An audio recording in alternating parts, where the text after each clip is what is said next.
United States Army presents The Big Picture, an official report produced for the armed forces and the American people.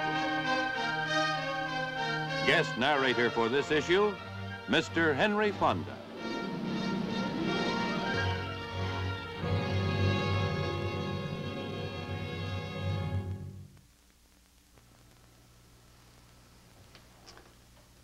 This man wears the uniform of the Special Forces. And to use the word special in describing him is no mistake, as you'll see during the next half hour. He's a mature, dedicated, and skillful professional, and his line of work is demanding. It takes in the full scope of unconventional or guerrilla operations. Special warfare involves three types of activity: unconventional warfare, psychological warfare, and counterinsurgency operations. And this last includes the complete range of military, political, economic, and sociological action. New emphasis is being placed on unconventional warfare, and the reason isn't hard to see. Today, the threat of war takes three forms: general nuclear war, conventional war, and guerrilla or unconventional war.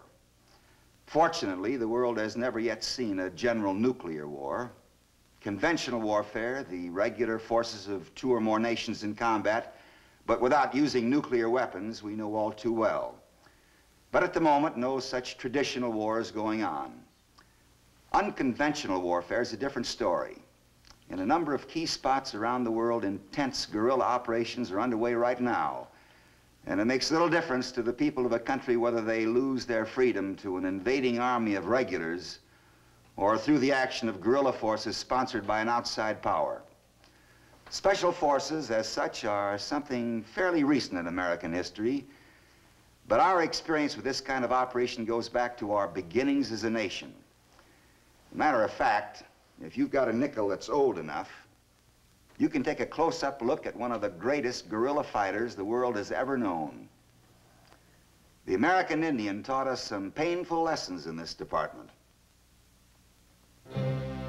Of necessity, we learned them well. To live and move where the going was wild, to move fast and undetected, to become a part of the terrain, strike with stealth and silence, and be gone before the enemy's conventional forces could react. In revolutionary times, Francis Marion's will-o'-the-wisp raiding earned him a title which has endured: the Swamp Fox. During the Civil War, General Morgan's Confederate guerrillas silently destroyed hundreds of miles of railway tracks, essential avenues of supply for Union forces, doing effective damage far beyond forces 10 times their number.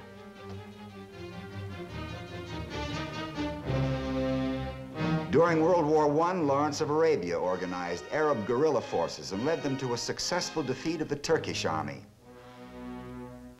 And throughout World War II, the Axis armies faced determined and effective opposition everywhere, as partisans in Russia, France, Greece, Yugoslavia, Italy, Poland, and elsewhere snarled communications, ambushed patrols, and cut supply lines. In France, the legendary Maquis was built up even while under the heel of occupation troops. And when the time came, its men were ready and organized for action. From D-Day on, these guerrilla forces were worth 15 divisions to the Allied effort, according to the Supreme Commander, General Dwight D. Eisenhower.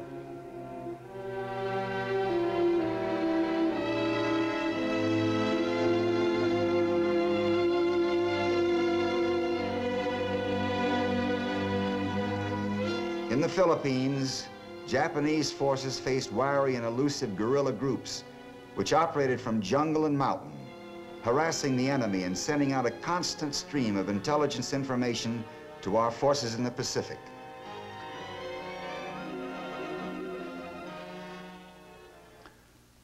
Since World War II, guerrilla operations have flared up in dozens of places around the world.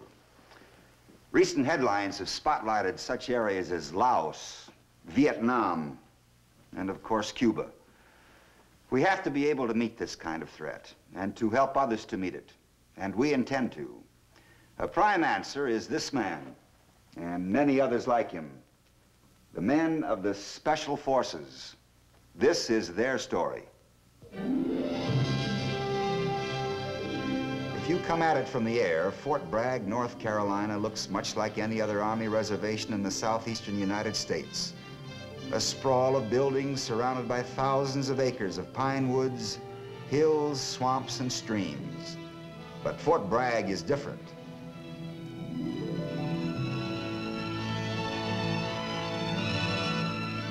It's different because here the 7th Special Forces Group of the 1st Special Forces has its headquarters. And here the most demanding military training establishment in the world operates, the U.S. Army Special Warfare Center. These soldiers are different too. You have to look closely to see it perhaps, but in the next few minutes we will see that the difference is there. These are among the most able and most highly motivated men bearing arms in the world today. At the Special Warfare Center, they have occasion to work closely with men from the armed forces of other nations of the free world. Nations which are faced by communist guerrilla activity as a dangerous reality and an ever-present threat. Here they learn what they can do about it.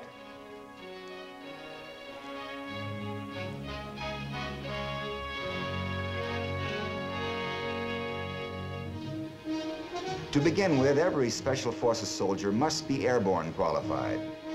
Before he can even begin his intensive specialized training, he must have won the right to wear the wings and canopy insignia of the paratrooper, in itself an item not lightly acquired.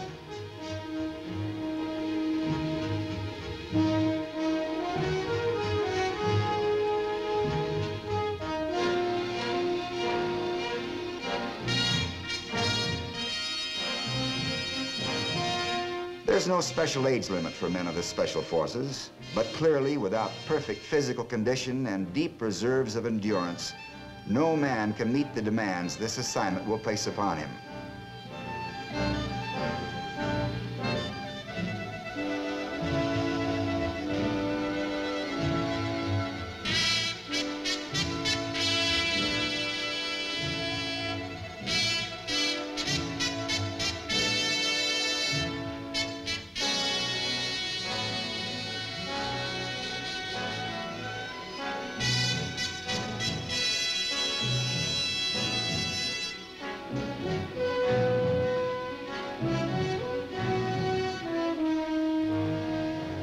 The nature of the work calls for a close working acquaintance with dozens of foreign weapons, as well as a perfect knowledge of every light weapon used by our own armed forces.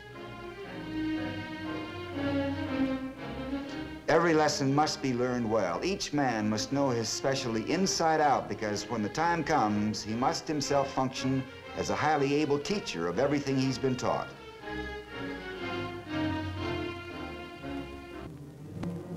Always, formal instruction is followed by intensive practical application. At the firing range, he works with weapons common to the Far East, South America, Europe. His fingers become familiar with the ammunitions used by each.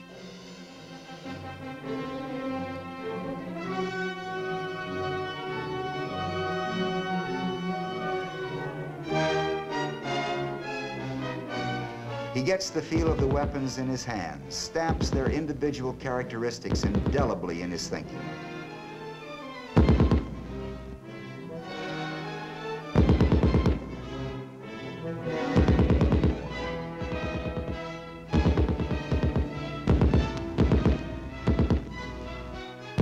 He tries for himself what they can do.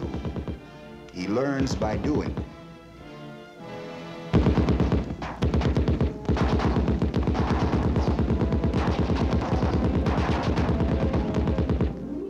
Second required skill is communications.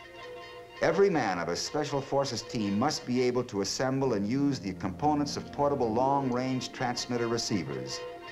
And the communications specialist must be able to repair and maintain the equipment, even build a set from parts available. In all skills, the men are cross-trained. This means that a man must be expert in his particular specialty and competent to handle the job of others as well. So the communications specialist must be able to send and receive 18 words per minute in Morse code. But every man must be capable of at least 5 words per minute. Special Forces work is a risky business, and no one man can be indispensable. The guerrilla's life is limited to the isolation of wild terrain. He can't live and operate within walking distance of a supermarket, so he fends for himself, with traps like these providing rabbits, wild pig, and other small animals for food.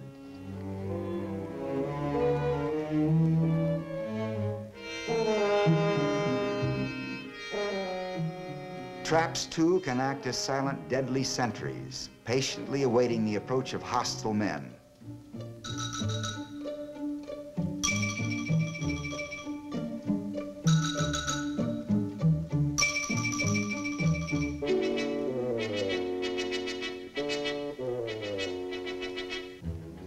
First aid is another of the basic skills which Special Forces carries far beyond its ordinary meaning.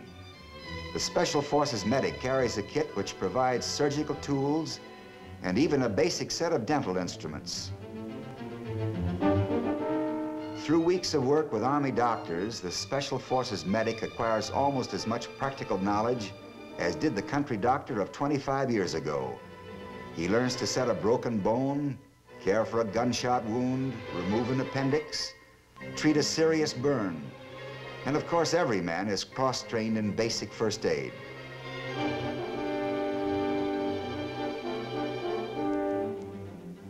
At Fort Bragg, the potential Special Forces soldier learns to blow up just about anything, with just about anything. A prime function of unconventional forces is to disrupt lines of communication and supply.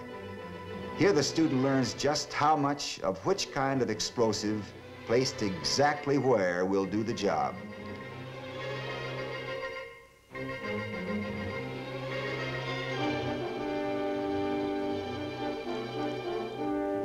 He learns, too, to make a deadly weapon of hands, feet, elbows, fingers. Instruction in judo and karate is very thorough. As you will have gathered, these are determined, aggressive soldiers. But if you're looking for a bunch of wild men who go around breaking up the furniture on Saturday night, you'll be disappointed. 3 M's characterize the Special Forces man: maturity, motivation, military. Emotional maturity is a must, and lack of it will wash a man out fast. And without deep motivation, or to say it a more familiar way, dedication to the job, none of these men would be here. They are soldiers with a purpose. As one officer aptly understated it, American citizens interested in doing something for their country. Their work in doing something for their country will take them to places where knowledge of the local language is essential. A total of 19 different languages is taught at the Special Warfare Center, ranging from Chinese to Czech, from Spanish to Vietnamese. Every man learns at least one of them.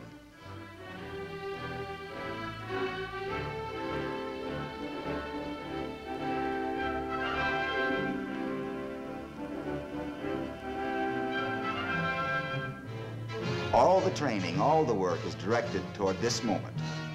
This is where an actual assignment begins for a Special Forces team, the isolation area, where they will be briefed in detail about their mission. They will leave behind them in the isolation area all personal items, anything which might serve to identify them. Security precautions are a familiar and accepted part of their work.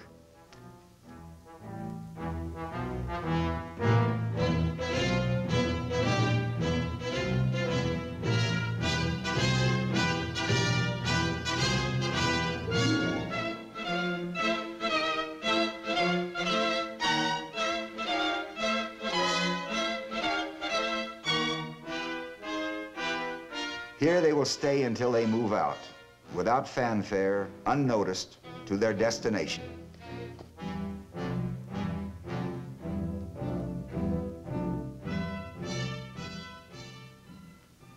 Security is an important word in the vocabulary of the Special Forces man. He understands the necessities involved and accepts them without losing his sense of humor. For example, a popular poster at the Special Warfare Center featured the familiar face of Groucho Marx with an 8-word slogan, "Say the secret word and get 20 years." Besides the main training operation at Fort Bragg, there are Special Forces centers located in the Far East and in continental Europe. From these 3 areas, men can be sent to wherever their skill and dedication are needed. In the meantime, that skill is kept sharp by the constant pressure of realistic and detailed training missions. You're going to get a look at one of these now. The Alps. Beautiful, but a cruelly rugged place to conduct military operations. In other words, perfect training country. In a small valley near the Swiss border lies the German town of Bad Tolz. And here is the United States Army's Flint Caserne, headquarters of the 10th Special Forces Group in Europe. Training missions are frequent, rugged, and realistic, and each of them begins, as would an actual operation, with a highly precise and detailed briefing. Here, the leader of a Special Forces team outlines the job ahead. Airdrop into a remote valley, ski cross-country to rendezvous at an isolated partisan headquarters, and help partisan forces in the demolition of an important railway bridge deep in the mountains. Other United States soldiers will act as partisans and as aggressor forces.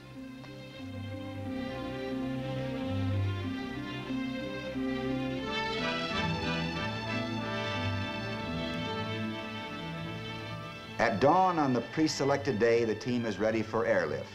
Parachutes on and equipment checked. Much painstaking planning and rehearsal are behind them. From this moment, things must move with speed and precision. They will be over the drop zone in an hour.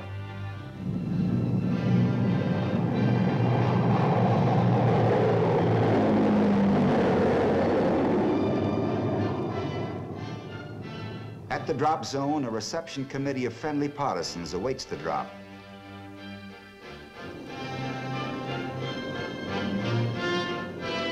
These men are few, but they are highly important. Consider this bit of arithmetic. Skillfully directed guerrillas can tie down conventional troops 10 times their number. And a single Special Forces team can organize, train, and direct a force of 1,500 guerrillas. It is possible for the men leaving this aircraft to be the means of immobilizing 15,000 trained enemy troops. The reception committee works swiftly for their assembly. There's only slight danger of hostile observation in this high mountain-locked valley, but every moment of time between now and the demolition of the objective is spoken for.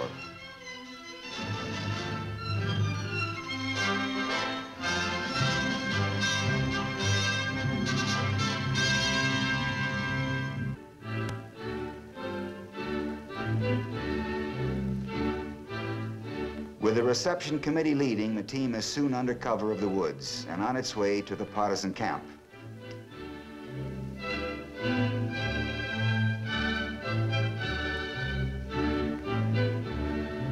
Partisan headquarters at the moment is an abandoned woodcutter's hut several miles from the valley and still higher in the mountains.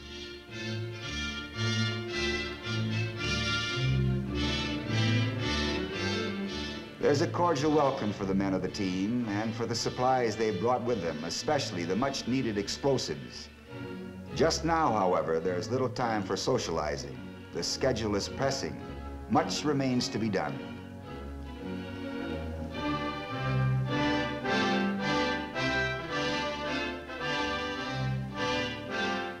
According to plan, members of the Special Forces team go along with a raiding party to advise and aid the partisan leader and his men in the demolition of the bridge. This will be a typical guerrilla operation. Interdiction is the military word for it, and it is the guerrilla's stock in trade. Its meaning is simple: cut communications and supply lines, destroy personnel and equipment, come from nowhere, strike, and disappear to strike again another time and place.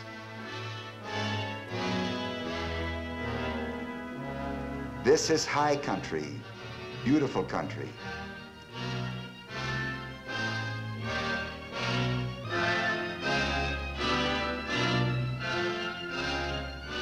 It can also be dangerous country.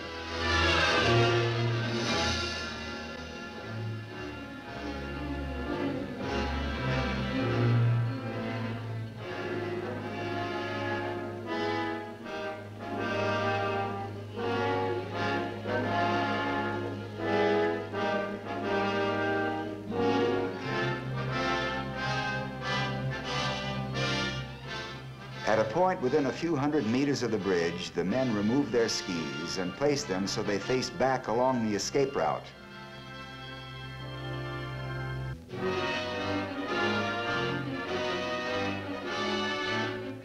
The movement from partisan headquarters has taken longer than estimated and longer than allowed by the time schedule.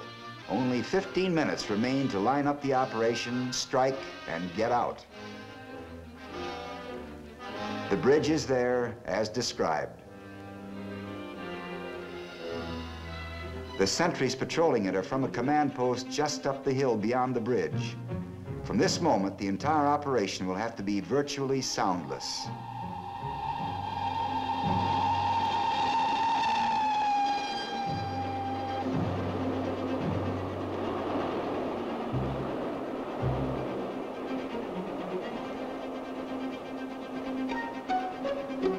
One group will have to get in close and take out the sentries without rousing attention in the nearby command post.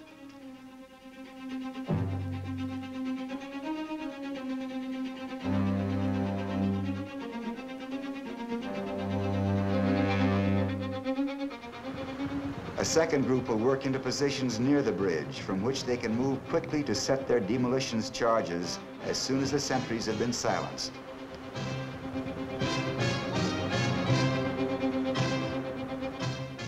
Time is running out. If the schedule laid down by the command at Bad Tolz is to be met, less than 5 minutes remain. Following military procedure, the Special Forces men act as advisors and observers, but will take no part in the action itself, except in extreme emergency.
The explosion alerts the security troops at the enemy command post. With well-trained tracking dogs, an aggressor team begins pursuit over terrain they know well. For the guerrilla force, the problem now is to gain as much lead as possible on the aggressor troops.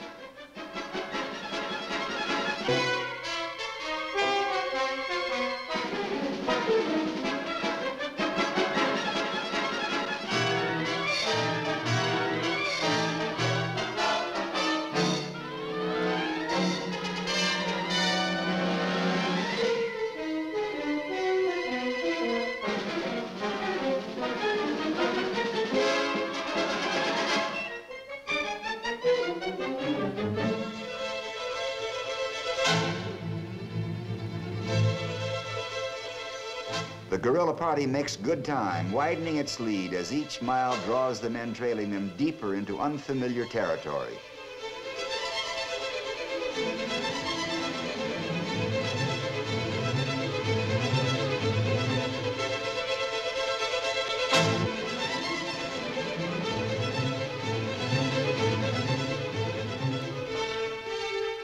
Finally, the chase is abandoned. Even the most determined hunter may hesitate to follow a mountain cat into its home thicket. The mission is over, all objectives accomplished. Who are these men? They're soldiers. Soldiers who know that the only guarantee of freedom today, or at any time, is in the willingness and ability of individual men to do whatever must be done, wherever it must be done, to preserve that freedom. This willingness and this ability is what makes of these men the Special Forces.